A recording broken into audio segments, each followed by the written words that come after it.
YouTubers, welcome back to AZ to Ozarks. This is one of two newer to us goats that we picked up at auction about 2 weeks ago. And right now we're in the middle of pen maintenance, so we've been mucking it out and trying to let it dry out. It does rain quite a bit here in the Ozarks, in case you didn't know that. So we're trying to let the pen dry out. But anyhow, this is one of two new goats, and she came to us with really bad hooves. She definitely favors one in the rear a lot, but all of them are really bad and need to be cleaned and trimmed. So that's our job today.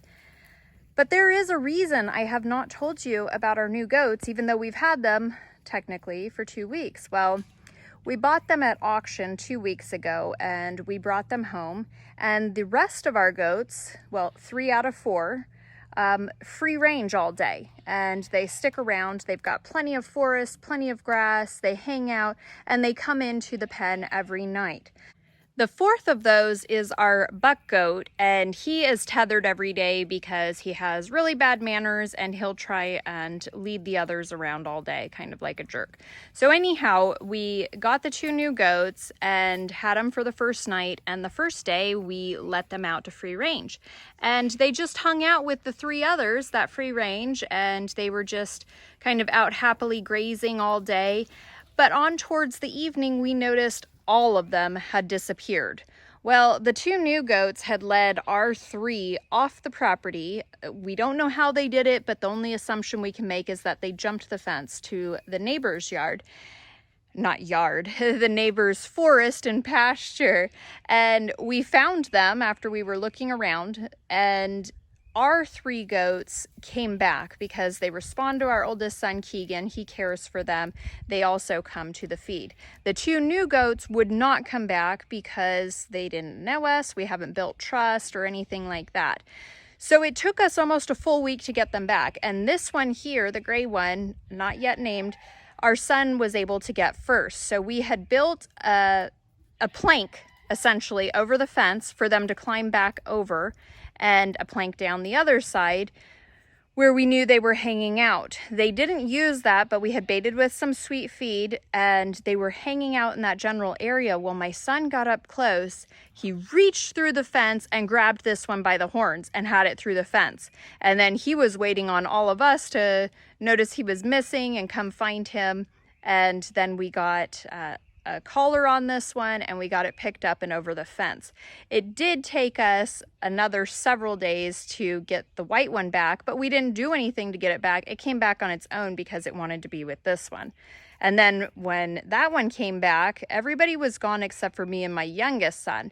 And I didn't want to scare it off, so I was going to wait for everybody to get home so we could surround it and have a better chance of getting it. Well, my little 6-year-old, he, using his knowledge from his big brother, got the feed and baited all of them into the pen, and he captured the other goat. So the white goat is now on a lead, somewhat free ranging. I guess that's not called free ranging. It's tethered, but it has access to vines and other grasses. But this one, we need to address her feet before she can start exploring a little bit more in a safe way. And then hopefully in the very near future, they'll all be able to free range together. Okay, the guys just wrangled this goat.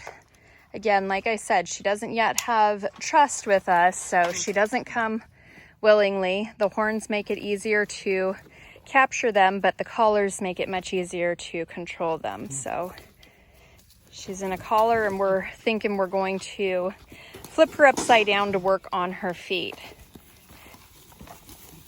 Obviously, this is a lot easier when we've established a relationship with a goat and we have a good rapport with them and they calmly allow us to do things. This poor little girl, she's new to us, so we're not really there yet. First order is cleaning these hooves, but let's take a look here. See how it's all rolled over? Yeah. Both sides. So these front feet aren't as bad. Do you want to wash them first? Yeah, we can. You can bring this over and wash them from this side. I know. You might like this, do you? She's doing pretty good laying here. Yeah.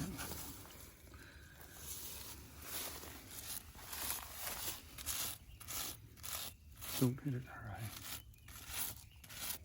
So this is just warm soapy water and a scrub brush to kind of clean it out.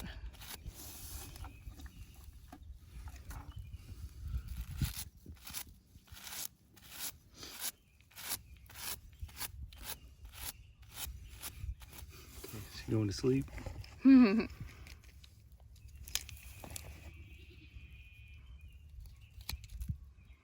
see all of that was curled over there, making it uncomfortable for her to stand and walk.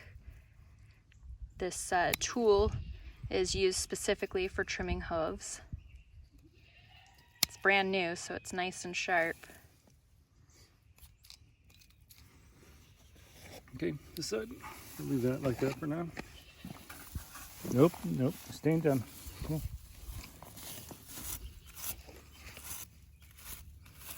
She's a pretty girl.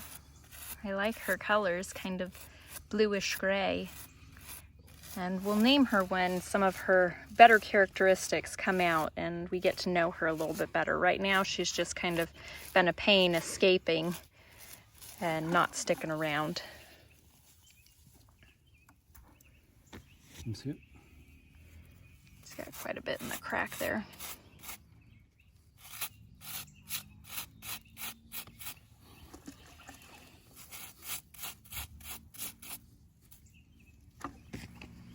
Is that fur kind of sticking there?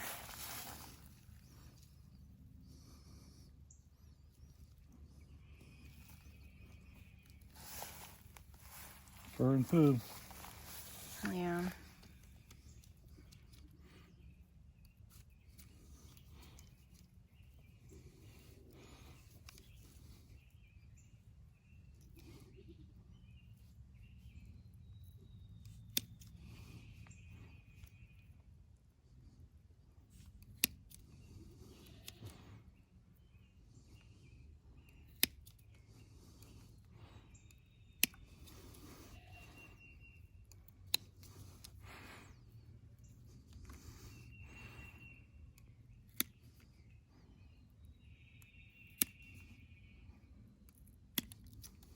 She must know this is already going to feel so much better.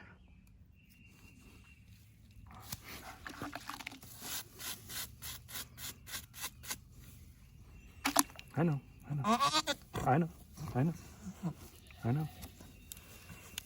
Keegan, go help. She's okay. Oh, stop it. Okay. It's okay, girl. You can see he's not doing anything that's hurting her. She just doesn't want to be on the ground, on her back. Obviously, that's a vulnerable position. Okay. So you want to stand over and I'll do the rear? Me or No, Keegan? Keegan. Go ahead, Keegan. And I'll move the Just bucket. step over just like me and hold her on both sides.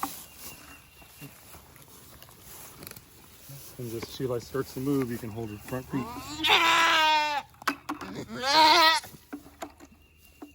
Easy, girl. Oh, these are jacked up. So look at these back feet here. See how curled over they are? This foot with the white fur is the one that she's been holding up. She won't put weight on it.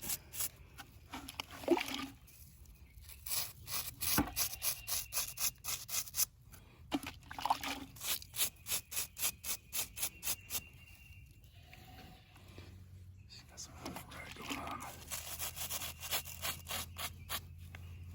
I know, sweetie. Let me put my glasses on here. Let me get a focus on the camera here. It's moving around too much. There we go.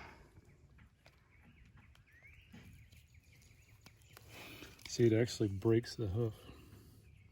See the crack? Let me see. I'm sure that's what hurts. A little crack in it. Yeah, so there's a crack running from here, going up.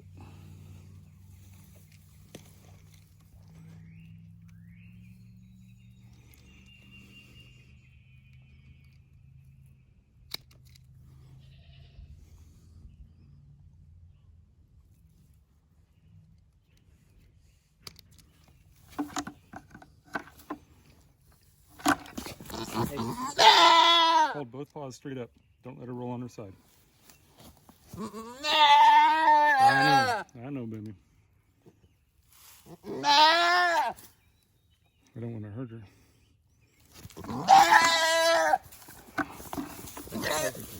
Nope, she's up. Keegan, grab her. Keegan.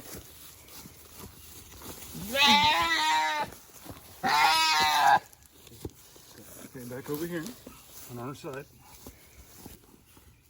Back on her side.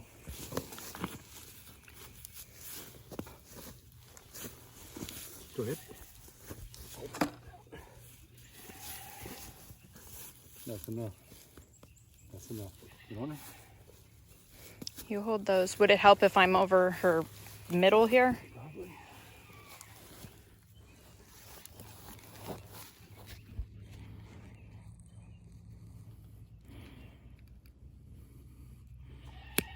That was a big piece. Cracks there. Okay, so you trimmed off a lot of the crack. Yep. See all this over here? You see all the crap that's underneath it? It gets packed in there and puts pressure on them. Easy, girl. We're gonna get you fixed up. She don't believe that right now.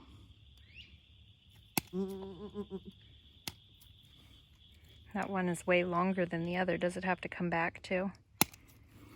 Yeah, it's too long here. It's got to keep trimming. I just don't want to hit any part of the foot itself.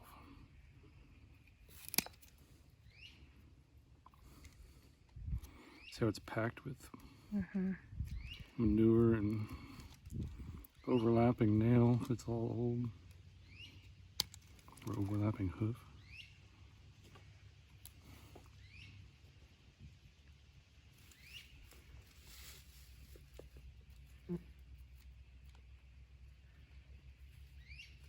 I know.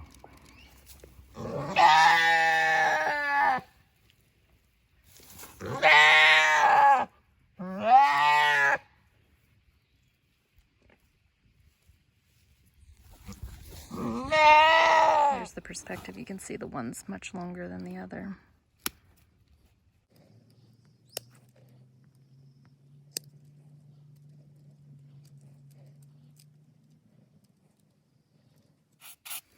So we don't really know much about what her conditions were like from where she came from. When you buy from auction, there's a lot of unknowns about an animal, and so obviously they weren't caring for her hooves, so we don't know if she was just in a small pen full of muck all the time, or what the situation was, but they definitely are packed full of yucky stuff.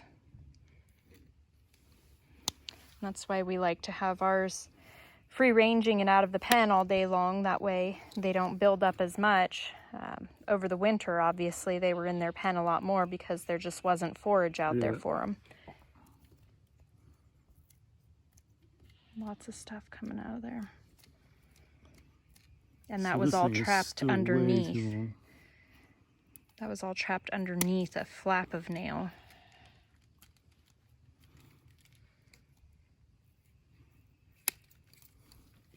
See how small it's getting? Yeah. I hope this gives her a lot of relief.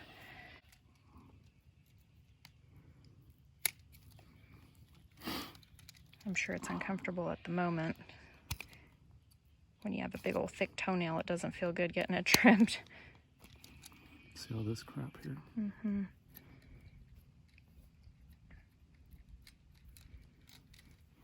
And it kind of smells bad. Yep. It smells like rotting foot. Yeah. Trench foot.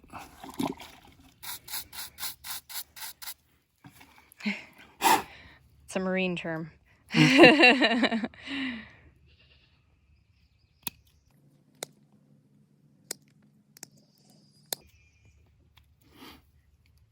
See that white part? That's actually her foot. So it's getting closer to the appropriate length now. Yes.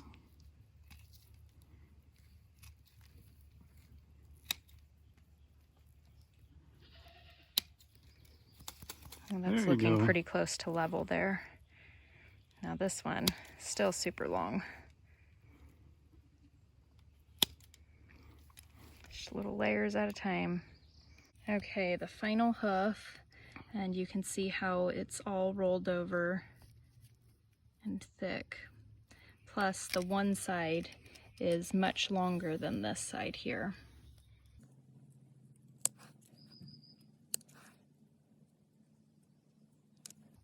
And it really, like, to explain the smell, it definitely smells like rotting meat or something.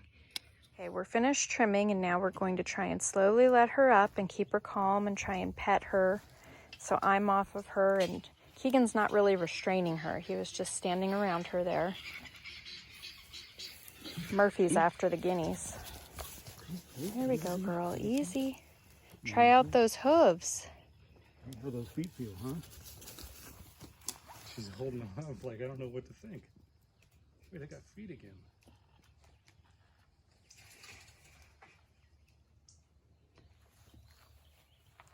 Sometimes you really wish animals could tell you how they feel.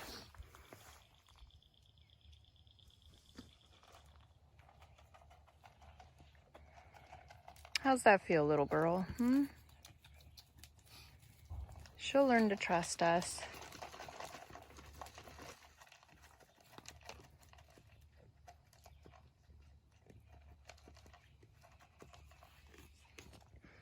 We'll probably have to go back and trim her feet again in a couple weeks just to make sure that they're shaping up nicely and everything, but hopefully this will give her some relief and help build some trust with her. Hope you guys enjoyed the video. If you did, give us a thumbs up and subscribe to keep following our adventure.